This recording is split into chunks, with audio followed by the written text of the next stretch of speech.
there have been survivors of Jeffrey Epstein speaking at a press conference on Capitol Hill. They're calling for these case files, these documents to be released. And Thomas Massey, who is sponsoring a discharge petition to get the House to vote on releasing those documents, says he doesn't believe you're implicated in these files, but many of your friends and donors may be, and he says that's why the Justice Department is redacting them and slow-walking the release. Is the Justice Department protecting any friends or donors, sir? So this is a Democrat hoax that never ends.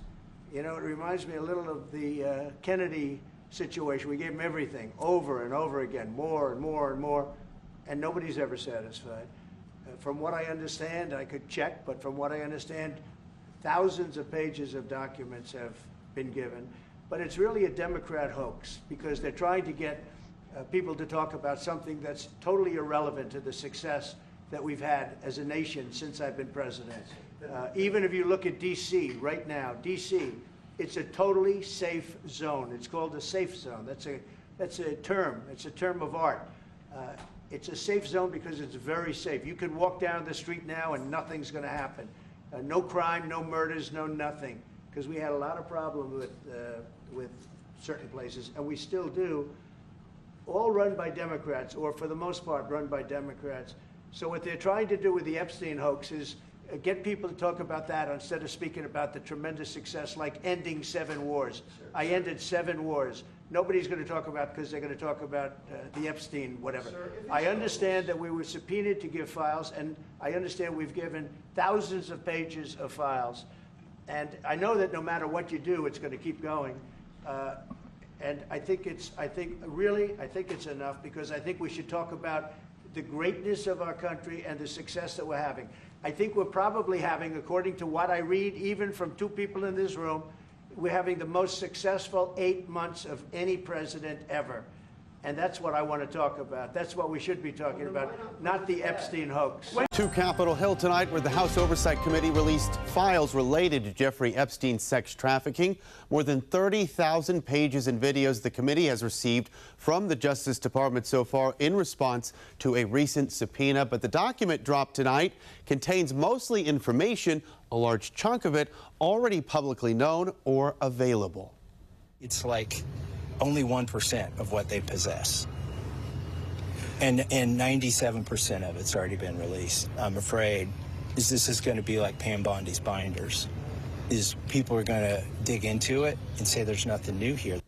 Kentucky Republican Thomas Massey there filed a discharge petition today that would force a vote on the more broader release of the DOJ's files on Epstein. That move would then sidestep House Speaker Mike Johnson, who has recently tried to suppress this bipartisan effort. But we had to do it in a way that would protect the innocent victims of these horrific crimes. We have achieved that now. We have a resolution that will accomplish that desired end. And what people want to do with this for political purposes, to me, is really just shameful. Oversight Committee members met with some of Epstein's survivors today on Capitol Hill, and tomorrow, some of those survivors are expected to speak publicly for the very first time.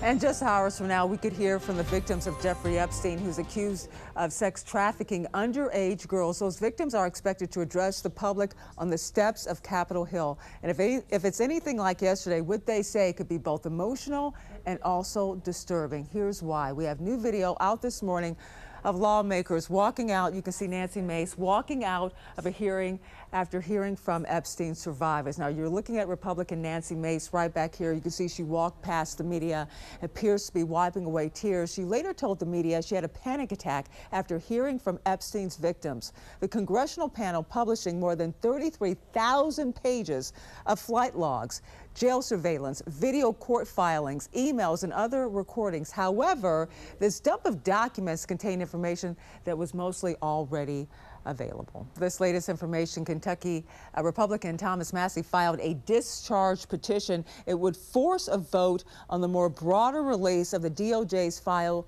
on Epstein. The move would also cut House Speaker Mike Johnson essentially out of this process, who's accused of trying to bury the bipartisan effort. Now, Johnson called the full court press to release the files shameful and not protective of the victims. Now, we're watching all of this, waiting for the statements from the victims to come down from the steps of the Capitol. We'll bring it to you once it comes in. Angela, thank you. A victim who says she was trafficked by sex predator Jeffrey Epstein spoke outside Capitol Hill with her lawyer, revealing that Donald Trump had provided evidence against Epstein years ago.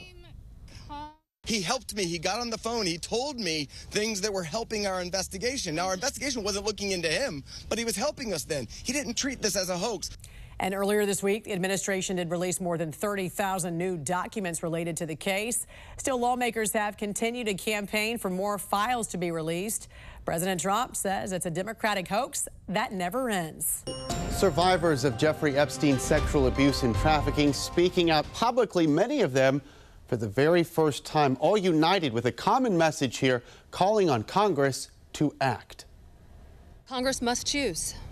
Will you continue to protect predators, or will you finally protect survivors? If this Congress is serious about justice, then let this moment also affirm your commitment to provide victims with the legal aid they need to confront abusers. In the Oval Office today, President Donald Trump dismissing calls to release all of the files. Many survivors responding to Trump's hoax claim today, urging him to stand with them and support transparency and truth. As of tonight, GOP Rep. Thomas Massie and House Democrat Ro Khanna are 2 votes shy, they say, of forcing House Speaker Mike Johnson to take the Epstein Files Transparency Act, this right here, to the full House chamber for a vote. But both say they are confident that will happen. I'm here before you today as a survivor. Survivors of accused underage sex trafficker Jeffrey Epstein pleaded with Congress to act, asking for full transparency and a full Epstein file release from the Justice Department. A bipartisan group of House members has been pushing for the file release, led by Republican Thomas Massie and Democrat Ro Khanna. The two are trying to force a floor vote from House members on a bill requiring the DOJ to release all Epstein-related files. They'll need 218 signatures. I hope my colleagues are watching this press conference. I want them to think, what if this was your sister? What if this was your daughter? When these survivors speak. The House Oversight Committee released thousands of documents Tuesday night, including the missing minute video from outside of Epstein's prison cell on the night of his suicide. It led to conspiracy theories that he didn't actually kill himself, but the new clip provided no evidence of a plot or cover-up.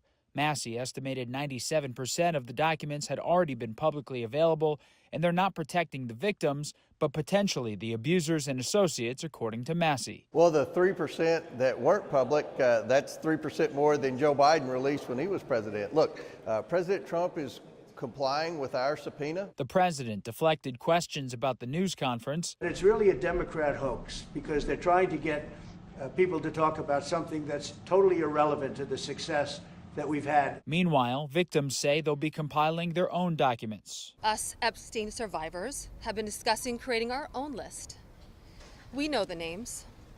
Many of us were abused by them. It's a list that Georgia Republican Marjorie Taylor Greene says she'll read on the House floor if it comes to that. Reporting in Washington, I'm Matt Gelka.